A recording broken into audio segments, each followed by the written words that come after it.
Yeah, let's get Britney into it. Spears posted an audio clip on YouTube that is now deleted. I'm not sure exactly when she posted and deleted it. But it sounds like she was in her home recording this on her own. The audio quality isn't great. No, the audio quality is like really bad at certain places. Like it seems like she's like wearing a Yeah. long sleeve shirt and her shirt covers up the microphone on her phone or something.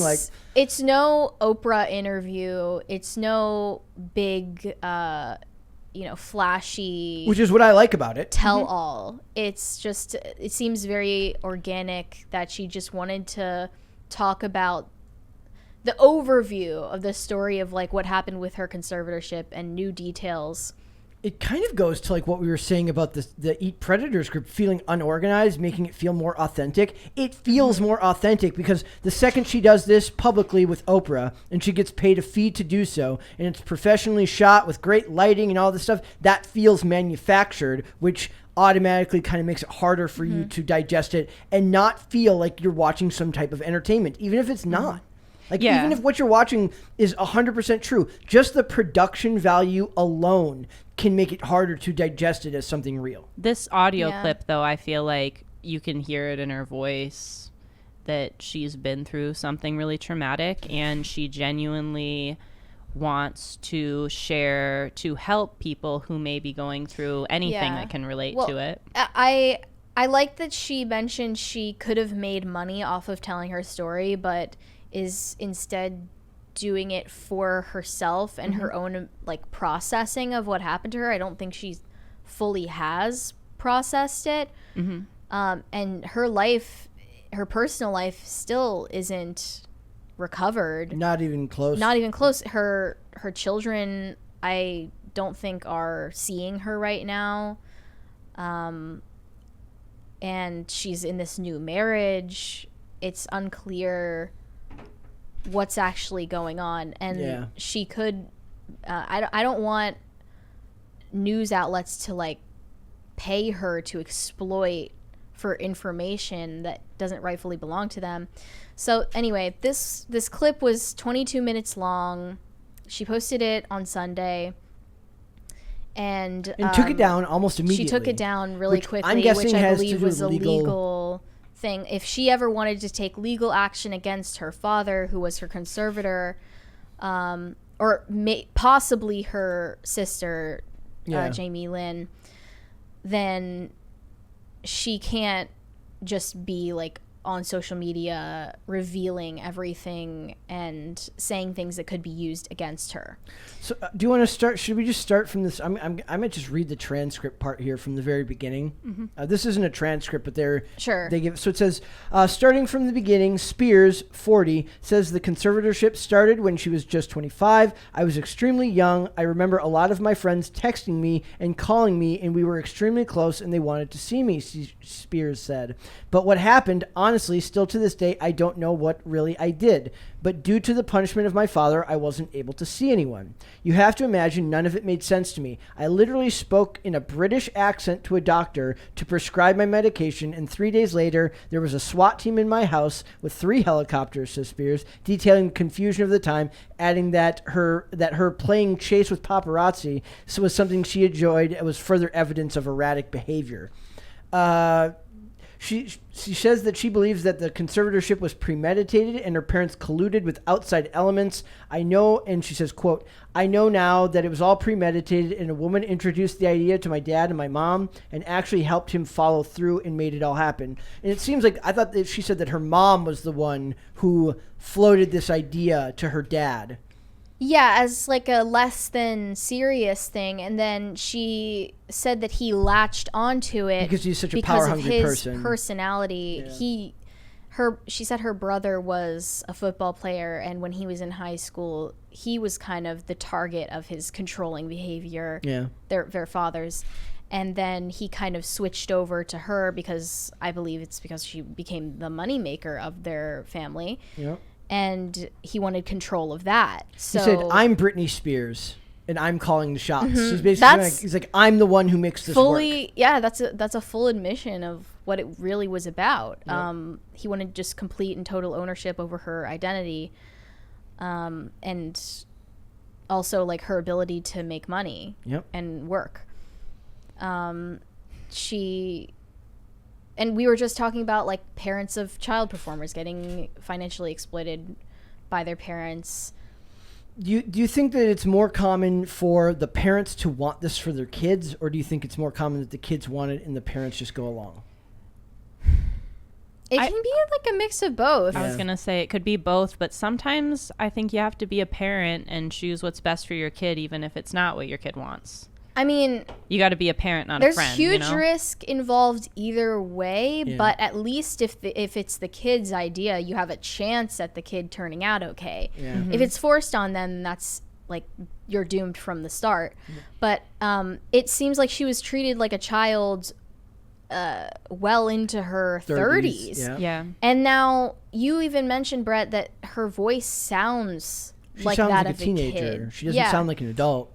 And it's because she kind of had to be frozen in time for so long while she was working that, like, she doesn't have the sense of self that someone her age should have. Yep. She's 40 now, I believe. And that was all she knew. She didn't have, like, an idea of what a normal childhood was even like. And there's got to be so much that a child going through this would miss out on that are really crucial things during developmental years and teenage years. It's tragic. Talks about this time when her Las Vegas residency was interrupted because she had to she was like forced to go to an inpatient mental health facility. And forced to go to AA.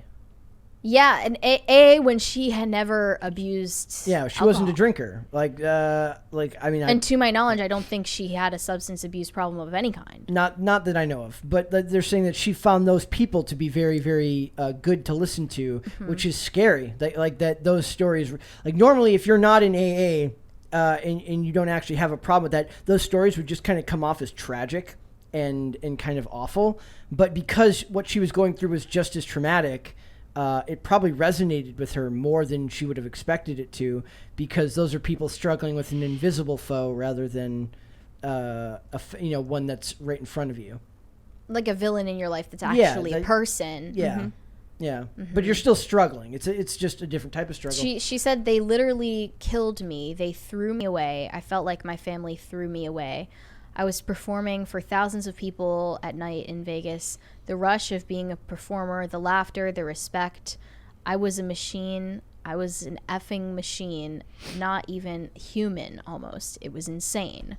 So she's surprised that she even was able to perform and work so often, 7 days a week. Yeah, no breaks, not allowed not normal hours. Not allowed to shower without somebody watching her. And probably having everything you eat. And she even said that, like, monitored. Sometimes I was allowed to watch a movie at night. And I was like, I was just shocked by that. Like, how can they control every aspect of your life down to that level of minutia? It's terrifying, like absolutely terrifying.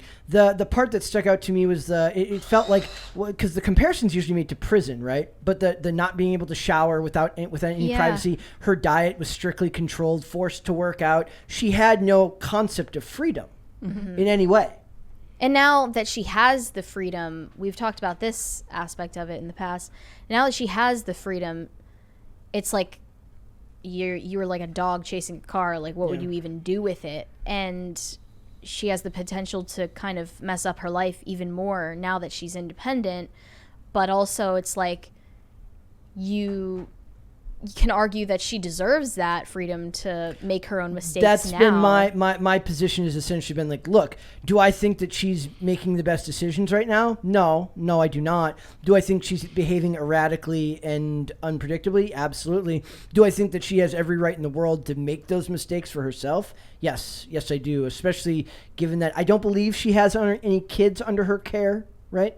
No, not now. So if it's I mean, I don't think that that's helping the children, like her kids. I mean, there have been well-documented cases with both of her sons who did not come to the wedding, and there's the back and forth with her and her ex-husband and what they all think of it. But at this point, she needs to learn how to be herself on her own, not under the care of somebody else, before she can do any of that. Like, actually, when you really think about the fact that all of this was going on while she had kids, is insane.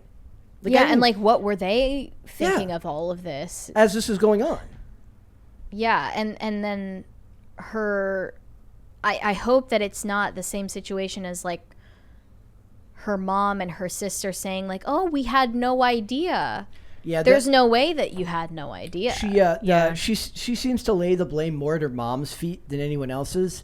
It's equal, I think. It almost feels like she says, I'm honestly more angry at my mom because I heard when reporters would call her at the time and ask questions of what was going on, she would hide in the house and she wouldn't speak up, says Spears. It was always like, I don't know what to say. I just don't want to say the wrong thing. We're praying for her. I feel like she could have gotten me a lawyer in literally seconds. She could have. Yeah, I mean, and then she had to wait for a childhood friend of hers to get her a lawyer. And it was because every time she tried to contact a law firm, her phone was tapped and the call ended. It's a terrifying, the whole thing is terrifying. It doesn't even sound real, but like, did people find her that to be like that powerful of an instrument that they felt the need to do that? It's almost like, if anything, totalitarian government levels of like thought put into how to control her. She said, do you know what it proves? It was like they secretly honestly liked me being the bad one in the family and wanted to keep it that way, it sounds like. I think it speaks more to just how, when you get to her level of fame as a performer, you are no longer an individual. You are a product that employs hundreds of people, that keeps thousands of people, hundreds of people in jobs, that make a ton of people a crap ton of money. You are, unfortunately, no longer Britney Spears the person. You are Britney Spears the brand. And when any company comes along, there's liable to be people that want to exploit and abuse something for their own ends. It just so happens that you happen to be what was being abused, and the people doing it were the absolute last people that should ever be looking to do something like that. You should never have to worry about your family being the ones to take advantage of you, no matter how much money is. You would think with that level of name recognition and just like your natural talent and accomplishments, that you would have the power to throw around in that position. I think a lot of artists do, just not her. Yeah. But it just occurred to me that like people in acting, like movie stars, actresses, they don't end up in the same situation because they don't employ other people really as much as they employ themselves. Thank you. Because the studio employs them. Yeah, they...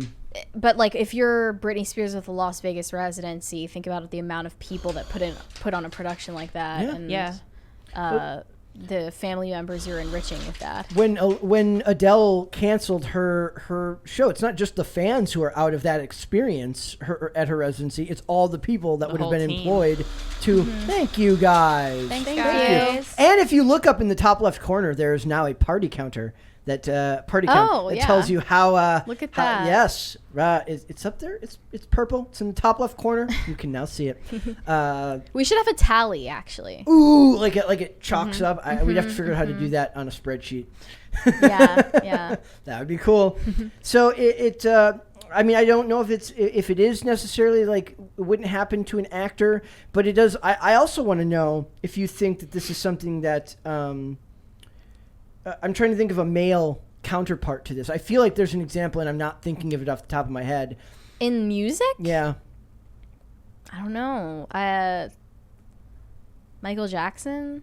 Yeah. I mean, anybody who's reached that level of fame is liable to be used if they can't advocate for themselves. What I hope that this means, and also like what I hope her deleting it means, isn't that she went back on it, anything she said in her conscience. No, I think her lawyer told her to take that down. But that she's planning on taking legal action against her father and maybe her sister or mom. She has more grounds for her father just because he was the conservator. I hope that that's what that predicts. I think it's kind of sad that, I mean, obviously she deserves any type of justice she can get in that situation, but it's sad that like she's probably just trying to enjoy her freedom, get her life together, but still has to follow this mission to get some justice. Like, it's not over. Yeah. It was never going to be immediately over. And I think another white pill in this is that she sounded surprisingly lucid, surprisingly is able to like remember things in detail and recount them articulately. Thanks for watching this clip, guys. If you want to see full episodes or follow us on social media, links are in the description below. Bye.